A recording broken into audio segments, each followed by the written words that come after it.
Arsenal are said to have submitted an offer to Sheffield United for midfielder Sander Berge. We're going to be discussing the potential of that deal, whether it would be a good signing or not, and looking at whether this is the sign of a shift in Arsenal's transfer strategy.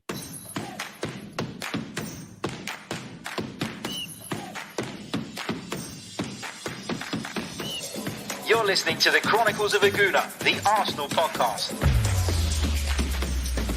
I'm Martin Tyler, and you're listening to Harry Symeou.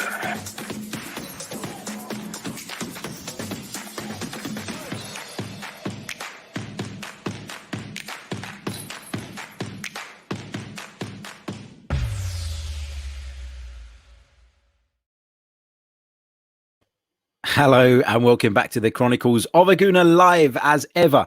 I'm your host, Harry Symeou, and on this edition of the podcast, we're going to be discussing the reports that Arsenal have made an offer of around about 20 million euros for Sheffield United's Sander Berge, but that the Yorkshire-based club are trying to hold out for something closer to around 30 million. We're going to be discussing that.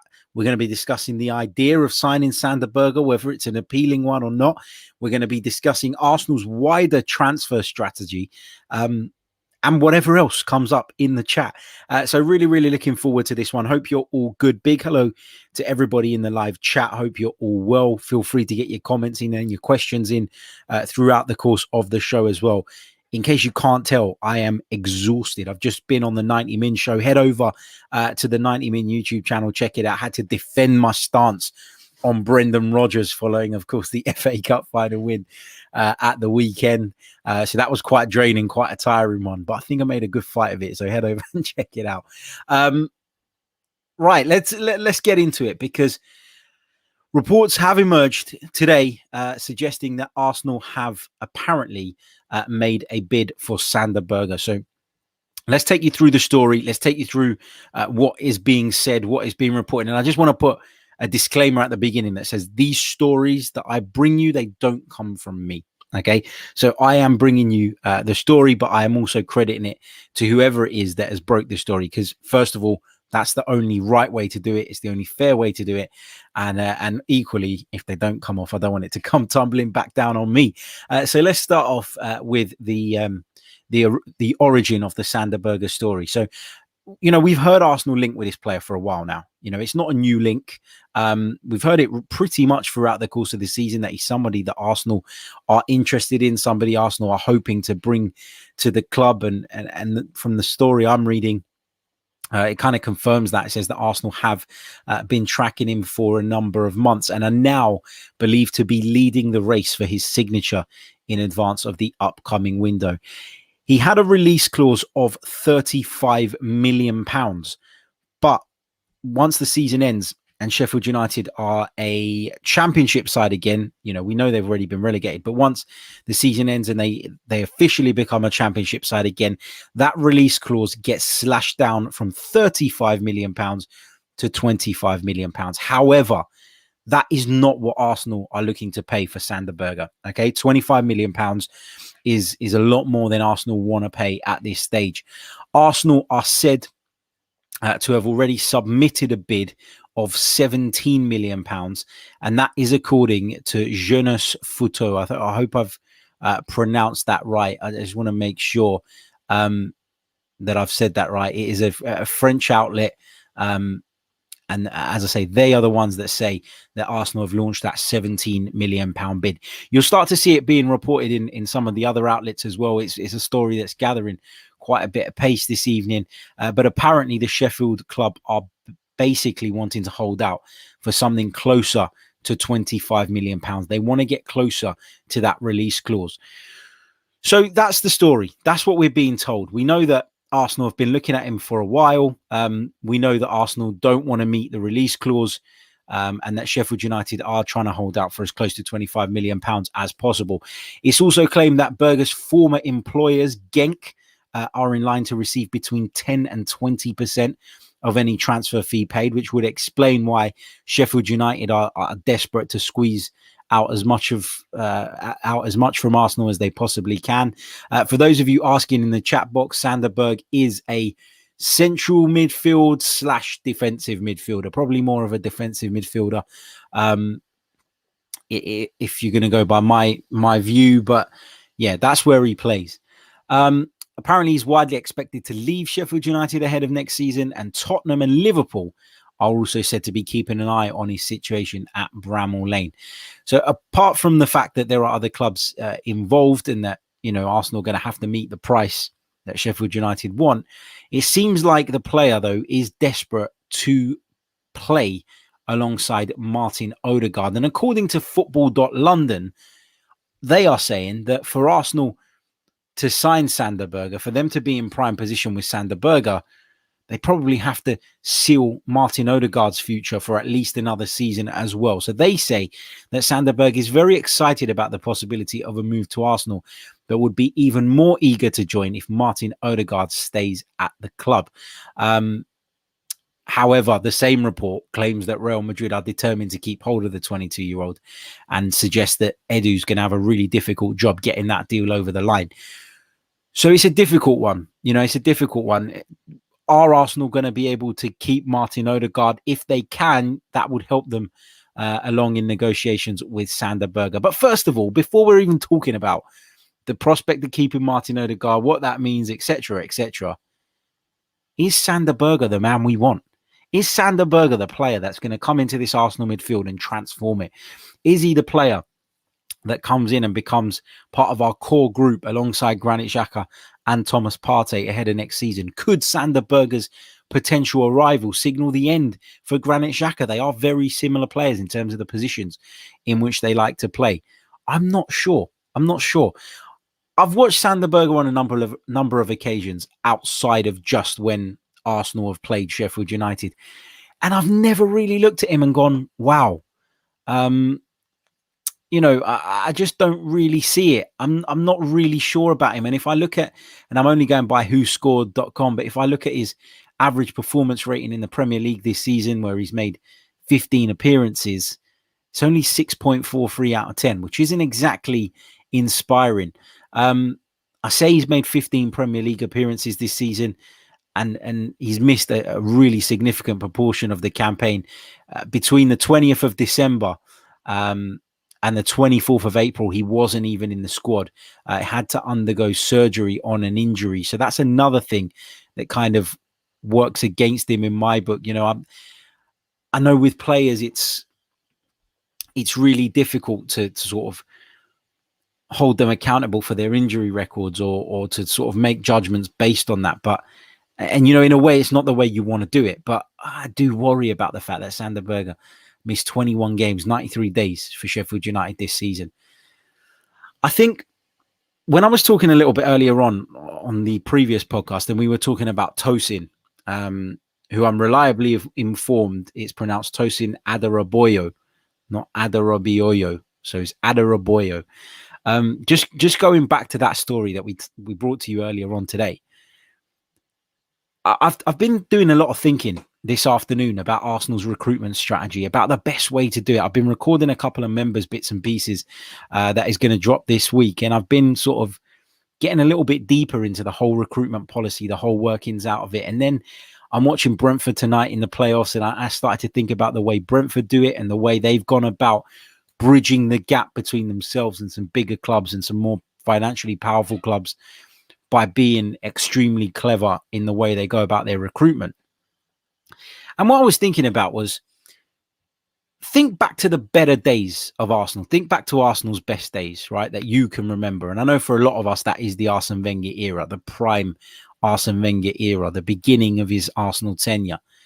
It might sound like I'm going off on a tangent here, but bear with me because I have got a point and I'm going to get there. Okay, but if you cast your mind back to when Arsene Wenger first came into the football club, why was he so successful? Why was he able to propel Arsenal into a position where they were able to challenge with Manchester United every single season? I'll tell you why. Because his recruitment was unbelievably good, unbelievably shrewd, unbelievably clever. And Arsene Wenger identified markets in which other people were not necessarily aware of, not necessarily as clued up on as they probably should have been, not necessarily as as wise to. But in the years that have sort of come following that, we've seen other clubs get clued up on it. We've seen other clubs invest in scouting networks. We've seen other clubs be more open to going abroad and scouring the continent and the world even to bring in talented players. But the basic concept of Arsene Wenger's philosophy when it came to recruitment, and a large part, probably the biggest part of why Arsenal was so successful in those early days, was his ability to identify signings that were low risk with the potential of very, very high reward. And if you go back to our podcast the other day when we discussed Alexander Lacazette, Pet Berisha was on and he talked about this as well. And it kind of set the clock ticking in my mind about how it is that Arsenal go about their business, about how it is that Arsenal should be looking to approach upcoming transfer markets. Low risk, as in low fee. Low risk as in potential, and low risk as in probably having a sell-on value. That's what we define as low risk. But the potential to bring you high reward, the potential to go on and develop and become one of the best in position, the potential to be able to be sold on. And if you approach transfer windows like that, you can take this season, for example, right? You can take this summer, for example. I'm not for a second saying we shouldn't have signed Thomas Partey. I was as excited as everybody when we got that deal done, when we got that deal over the line. But with Thomas Partey, we essentially spent £45 million on our midfield. And we spent £45 million on a player that we expected to come in and completely turn our fortunes around. And like with any player, there is a risk that that doesn't necessarily work out. And I'm not even saying that Thomas Partey won't go on and become a really important player for Arsenal. He will. I'm sure of it. But he's had problems this season. He's had injury problems. He's had, I think, issues adapting to the league. And in those issues, it's led to Arsenal struggling. And once you've gone and made a major signing like that, you can't then go out and bring in, someone else in January to compensate for the fact that he hasn't hit the ground running yet. Because yes, the reward from someone like Thomas Partey should be big, but the risk is also big and the cost is also big. If you go back to Matteo Guendouzi, he's a prime example of an Arsene Wenger, a prime Arsene Wenger type signing in the modern Arsenal era. Matteo Guendouzi signed for what, £7-8 million. The only way his value is ever going to go is up. We either sell him this summer, we don't lose any money, we probably can recuperate what we paid for him, or we sell him for a profit, albeit a small profit. But we're not going to lose on Matteo Guendouzi. So that's the type of signing I'm talking about when you talk about low risk, but potentially a very, very high reward. And Arsenal in recent years have almost abandoned that philosophy. When you're talking about Tosin, you're talking about a centre-back that might cost you £10 million.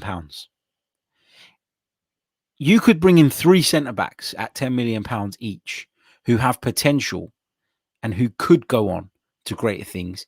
And if you get one top-class centre-back out of those 3, you've only spent £30 million on one good centre-back. And then whatever happens with the others, if you can recuperate anything, it's a bonus. I know it feels like I'm talking ideal world scenarios, but what I'm talking about here is this shift in the recruitment strategy that has seen Arsenal fall behind. We went from signing players that were relatively unknowns who Arsene Wenger had spotted something in to spending £30 million on Shkodran Mustafi, to overpaying for someone because he'd played at Valencia, to signing Granit Xhaka for a lot of money, to signing Alexander Lacazette for a lot of money, to signing Pierre-Emerick Aubameyang for a lot of money. And some of those transfers that I've just mentioned have worked out, others haven't. Others haven't. And I also appreciate that we're in a different era now and things are different. But it's all relative. It's like inflation, right? You compare the price at one time and then compare it to what it was at another time. It's lower in monetary value, but at the time it was still of the same cost to you.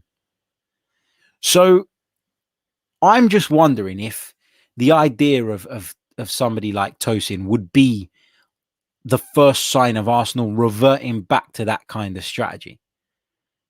Gabriel Martinelli is another example of a player who we spotted early, saw some potential, got him in cheap through the door, and we're only going to earn out of that. We're only going to gain out of that.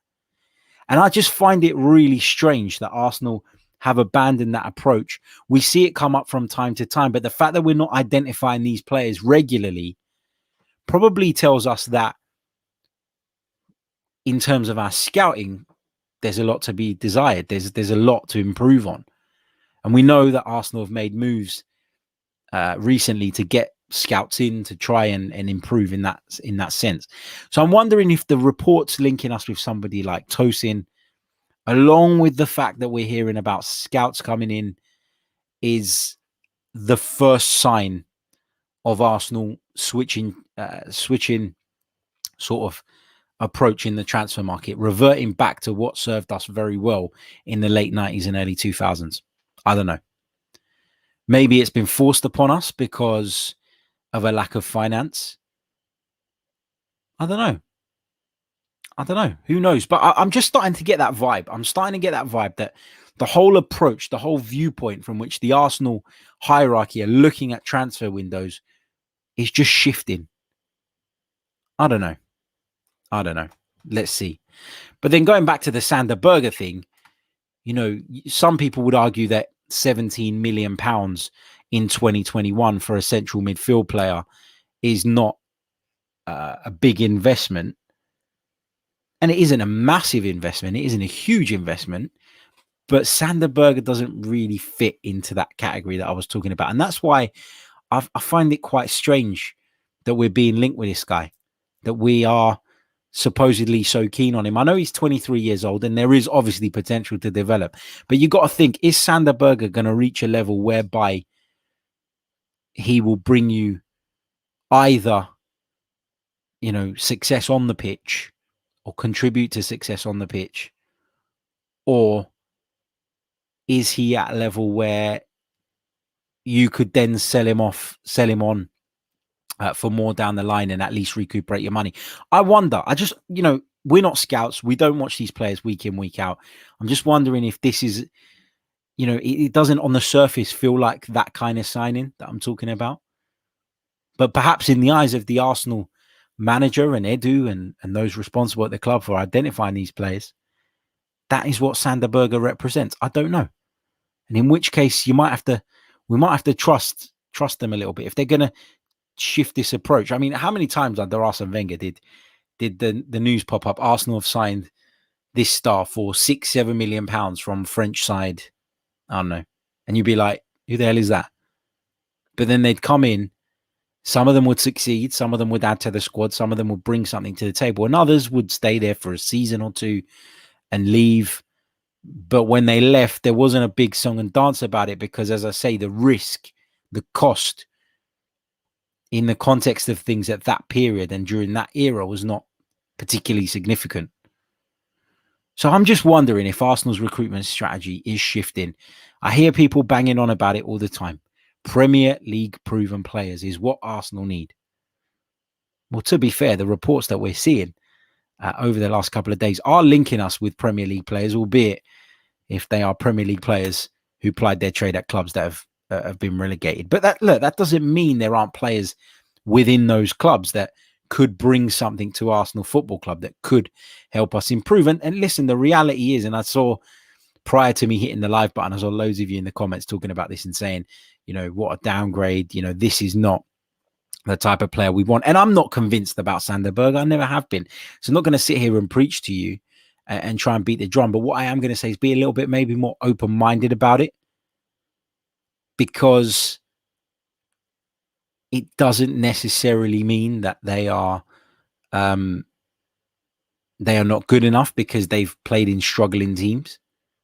Many players have gone from struggling teams to more successful teams and seen their careers take an upturn as a result of that. So I just wonder if Arsenal are changing their recruitment strategy to one where they're trying to go low risk with a potential of high reward, looking at players that they feel could develop under the right coaching that are available for cut prices, or if this is purely just Arsenal being absolutely broke and Arsenal desperately, as a result of their financial situation, trying to fill positions with players that most of us probably feel are not at the level required. I don't know which one it is. I'd like to think it is deliberate. I'd like to think it is part of Arsenal's shift in that transfer philosophy, but I can't be sure. And the cynical side of me says it's probably a cost-cutting exercise, which is obviously not what I want it to be. But given the way the club's been run over the last few years, you have to believe that is a possibility. But yeah, let me know what you guys think in the comments. Is it the first or is it the latter? Is it Arsenal shifting their transfer strategy, given that we're being linked with Sander Berge and Tosin Adarabioyo? Is it that Arsenal are looking to identify the gems that are going to fall away from the Premier League without being picked up? Is it Arsenal trying to be clever? Is it Arsenal with a deliberate plan? Or is it Arsenal trying to just simply save money, trying to do things on the cheap? The issue is that whatever you say, you have to remember that we are right now a mid-table team, and financially we are in a really sticky situation. So I'm not saying you should accept mediocre signings, or you should be happy with mediocre signings, or you should be happy with the team being mediocre. But what I will say is this: you have to be realistic and you have to curb your expectations to make them realistic, because there are people talking about Arsenal going out there this summer, signing Bissouma for £40 million, signing a striker for £40 million, signing a right back for £30 million and a backup left back for another £30 million. And that is simply not realistic. So we've got to try and find the middle ground here as a football club. But as fans, we've got to try and read between the lines and understand maybe what it is that Arsenal are trying to achieve by supposedly going after these players, and what the end goal of that is and how they think it will take us to the next level. Big hello to Nishith in the chat. He says, does us fans being open-minded or critical of transfer rumours affect the decision-making? We can just have an opinion of yes or no. It's not that we can have an impact on their decision making, and quite frankly, I mean this with all due respect. Yeah, us as fans, what we know about these players, what I know about Sander Berge, would be a fraction of what Arsenal Football Club, if they've done their due diligence, know about this guy. So I could never be in a better position than Mikel Arteta to judge whether or not this guy would be the right fit for the club. But where we do make a difference as fans is this. When somebody comes into a football club and the opinion of them is already negative and the vibe around them is already one that they're going to fail, it filters through onto the pitch. You're in the stands, he gives the ball away. You get that moan and groan that you hear at the Emirates Stadium. He gives the ball away for a second time, and that intensifies. A third time and a fourth time, and so on and so forth. And all of a sudden, you're battering that player's confidence, and that doesn't help. And that is, Arsenal fans are sort of notorious for being quite demanding. And what happens is, and I believe wrongly, is that if we don't get on board with a new signing and don't support a new signing when they first arrive, that sort of string that they've got where they can make mistakes, it just gets shorter and shorter based on the preconception of them when they come in. And when that string runs out, then they're gone, they fall.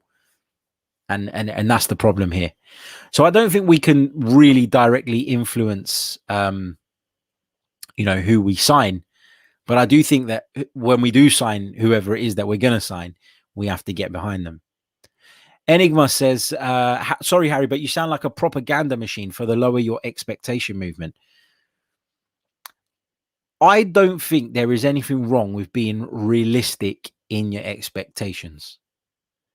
I don't think there is anything wrong with being able to look at a situation from a calm perspective and assessing it that way.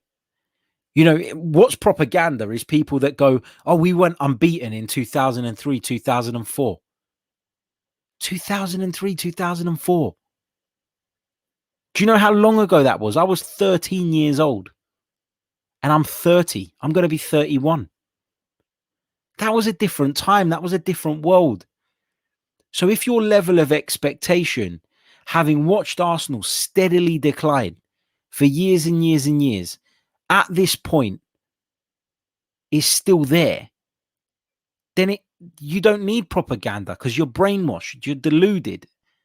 And so what I am saying is, yes, we should always strive to improve. Yes, we should always want to see more from the team. Yes, we should always want to be back at that level. But when people say manage your expectations, it's not because they want to be at a lower level. It's because they're being realistic about the situation. It is honestly as simple as that. It is honestly as simple as that. It isn't propaganda. Why would I put out propaganda for Arsenal to be bad? I don't get it. I don't get it. You know, some of you watch Arsenal Football Club, get upset about it, and then can go to work and, yeah, it never really completely goes away, but you can switch off for it for a few hours because you've got other distractions. When I wake up on a Monday morning and I have to start work talking, writing, whatever it is about Arsenal, and everything's negative and downbeat, it's draining, man. It is draining. It takes it out of you. It really does. And you start to think and think and think, and you end up digging into these rabbit holes of negative thoughts about where the club are going and how they're going to get out of it. So that's where I'm at. And Ella says, Harry, but this is what the Cronkies want. They want us to accept the mediocrity and just remain silent. Look at Chelsea. Even when they win, they don't accept anything subpar. The Cronkies, you can be against the Cronkies and disagree with the way they run the club without being deluded in your expectations of the team. If you're telling me that you expect Arsenal to challenge for the Premier League next season, that would be deluded because we're not there. We're not there. If we want to talk about the reasons why we are not there and why we are away, and pin a lot of that on them, which it should be, then that's fine. But Chelsea can afford to be the way they are because they have an owner who is willing to put his hand in his pocket each and every time he changes a manager and overhaul the group. Whether we like it or not, whether we think it's the right way or not, we cannot force the Cronkies to put their hands in their pockets and give Mikel Arteta 250 million this summer, the way that Chelsea gave 250 million to Frank Lampard last summer. Two completely different operating models. And I agree, you know, people do criticize Chelsea and say they're ruthless and they're this and they're that, and they don't do anything with class, but it has led to results. So fair play to Roman Abramovich because it works. It's proven. But me saying that I don't expect Arsenal to go out and spend 200 million this summer just means I won't be disappointed at the end of the transfer window and I won't be outraged about it because I didn't expect it in the first place.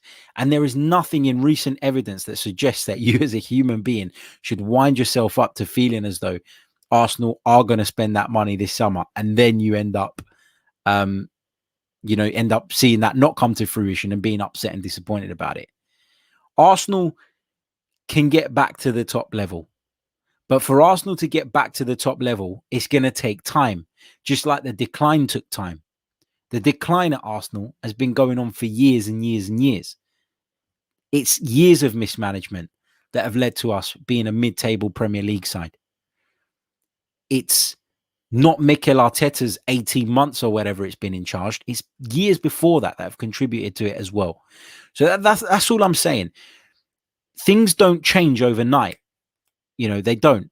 Your rise to the top will take time in a lot of cases. I mean, Liverpool under Jurgen Klopp, prime example, that was a 5-6 year build to get to where they got to. And equally, you know, if they're going to decline and back down to the level that they were at before, then that is going to happen over 5 or 6 years' time. So all I'm saying is, you know, this transfer window, we don't know how it's going to go yet. You know, we really don't. And I'm just wondering if we're seeing Arsenal as a football club looking at the situation and talking about a change in strategy. It's not me accepting Arsenal being in 8th position. Believe me, I'm not accepting of it. Not even in the slightest. Innie says, in 2016, Liverpool finished 8th. They strengthened with a genie. A midfielder from relegated Newcastle has been pivotal in their surge. Assess each player on merit and the value to the squad. Agreed. And thank you, Innie, for your very, very kind super chat donation, mate. Really, really appreciate it. But that's absolutely right. What Innie is saying there is spot on. There is proof, if you go back in sort of recent history, of players who have been picked up from struggling clubs and have gone on to a bigger club and succeeded. There's been sort of examples of ones that haven't as well, granted. But, you know, Arsenal, I believe, at this stage, are probably looking at that strategy, reassessing it, and they're planning to go a different way. And if it works, great, happy days. I'll be delighted. If it doesn't, then it's back to the drawing board again. But, you know, I'm not saying that I want Arsenal to sign Sander Berge. To be honest, he's not a player that really jumps out at me. I'm not saying that I really want Arsenal to sign Tosin, who we talked about on the stream earlier today. What I will say, though, is all the signs are pointing to this shift in strategy. And the previous one obviously wasn't working. So let's see what happens, basically. Let's see what happens. That's all I'm saying. Interesting, deep debate here. Deep debate. Love it. Love it. We got around about, I'm going to say about 8 minutes left. So I'll pick up some questions from the chat. Get your questions in the live chat box. Cypriot Gooner says, this is Arsenal FC. Our expectations should be right at the top. That's the standard we were at. And it's down to the owners to dig in their pockets. FFP is not an excuse anymore. FFP is a joke. It's an absolute shambles. The fact that Man City got done for it and then managed to just appeal their way out of it just highlights exactly what it is, which is a joke and a laughing stock. I agree that Arsenal's expectations as a football club should be at the very top, but it's going to take time for us to get back to the very top, and it's going to take a rebuild because it's not like it was before. You know, it's not like it was before. There is Manchester City, there is Chelsea, there is Man United, there is Liverpool, there is Tottenham. There is Leicester City, who are even breaking into the mix. And you look at all of those clubs and you say, well, I'm not just trying to get above, you know, I'm not just trying to compete with one club now. I'm trying to compete with 5 or 6. And you can easily get lost in the crowd when it's 5 or 6 teams punching at around about a similar level at the top of the table. So in terms of finances, you know, we've been really badly mismanaged. But the reality is that not getting in the Champions League again, and not having our owners put their hands in their pockets to get us through that period, or to pump the money in that bridges the gap between us and the Champions League positions, means that we're going to have to go about it in a different way. And we're going to have to go about it in a way whereby we are managed exceptionally well by our manager, whether that be Mikel Arteta or somebody else. And we're going to have to recruit right, and we're going to have to recruit smart. Me saying that Arsenal have to recruit smart and that Arsenal have to be clever in the transfer market is not because I prefer that to Arsenal going and spending 50, 60 million pounds on 3 of the top players in the world. It's because I think it's the only way we move forward, and it takes time, and people have to accept that. You know, they do. Space Monkey says, hi, Harry. People are underestimating the clout Arsenal have in Europe. Arsenal probably has the highest number of fan base next to PSG in France. We can pull big players as well. I believe we can pull big players in terms of our stature and size as a football club. Yes. But money talks. It's why some of the best players in the world have joined Manchester City. What clout do Manchester City have? What history do Manchester City have? If you go back further than 10 years, they've got literally nothing. It's because the money talks, and that's the reality of modern football. That is the way modern football is. Leslie Sober says, Harry, is Sander Berge really an upgrade over Xhaka? Can he help us in getting where we need to be? I don't think he can. I would argue that at this moment in time, he's not an upgrade on Granit Xhaka. Completely agree with you. Completely agree. But the difference is, and why I'm talking about this, maybe this shift in Arsenal's philosophy, is that in Granit Xhaka, you're talking about somebody that Arsenal spent quite a significant amount of money on, but he's 28 years old.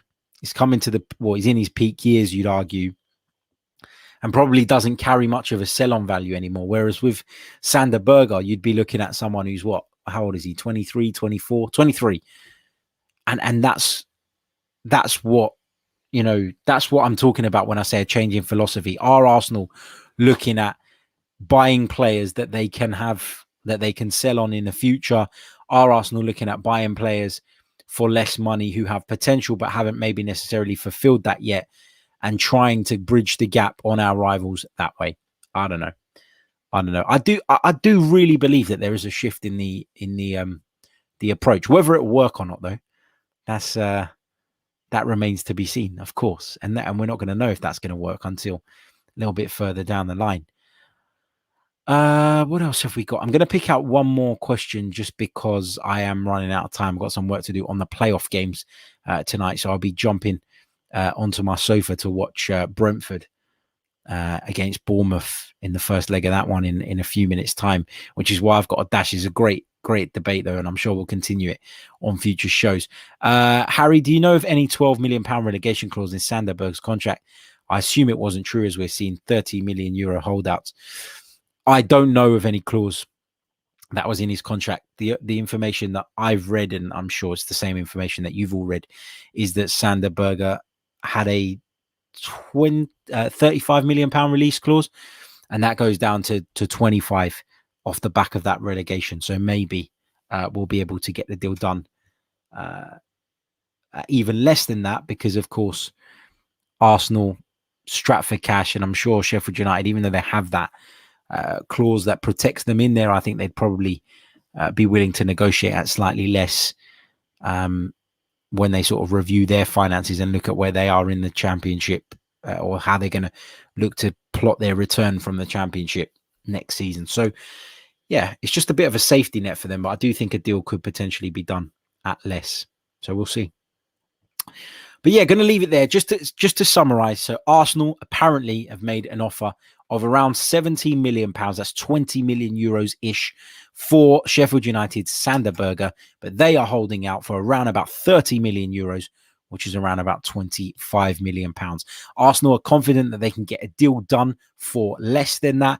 And it's also been reported by Football.London that a big factor that would help Sander Berge decide whether Arsenal is the place for him would be whether or not the Gunners can hold on to his Norwegian compatriot Martin Odegaard for a bit longer. So we're going to have to see how all of this pans out. Again, similarly to when I was talking about Tosin earlier on, it's not one that jumps out at me as being exciting, but I just wonder, taking into consideration the players that Arsenal are being linked with at present, if the Gunners are starting to shift their transfer policy. Are we starting to see the beginning of a new transfer strategy that might see Arsenal get greater success, that might see Arsenal be able to perform to a higher standard, while at the same time taking into consideration and taking into account the financial difficulties that we've been going through in the last few years and probably will go through for a couple more. So let's see how it goes. But as I say, it's just something to think about. Sander Berge, not the most exciting prospect in the world. Neither is Tosin Adarabioyo. But is this the beginning of Arsenal looking to identify players in a different way, in a way that might, the key word is might, prove to be more effective? Let me know your thoughts. Drop them in the comments section below. And just a quick reminder before I leave you that this podcast is brought to you by manscaped.com. So if you wish to get some equipment in to deal with those male grooming needs, especially with lockdown coming up and lockdown being lifted, I should say, I'm so used to saying lockdowns coming up that it just feels like the norm right now. But if you're looking to get out there, get out in the town, go on the pool with the restrictions now starting to lift, head over to manscaped.com, enter the discount code 90min20, and you'll get 20% off of your order. That's on any Manscaped products, whether that's the Lawnmower 3.0, some of the ball deodorant or ball toner. There's some unbelievable stuff on offer. Check it all out. Check it out. And use the discount code. You can save yourself a fair amount of money. I'll be back very, very soon with more Arsenal content. Have a little think about that question. Is this the beginning of Arsenal changing their transfer strategy? Let me know in the comments. Hit the like button on your way out and subscribe to the channel if you're new. Ciao.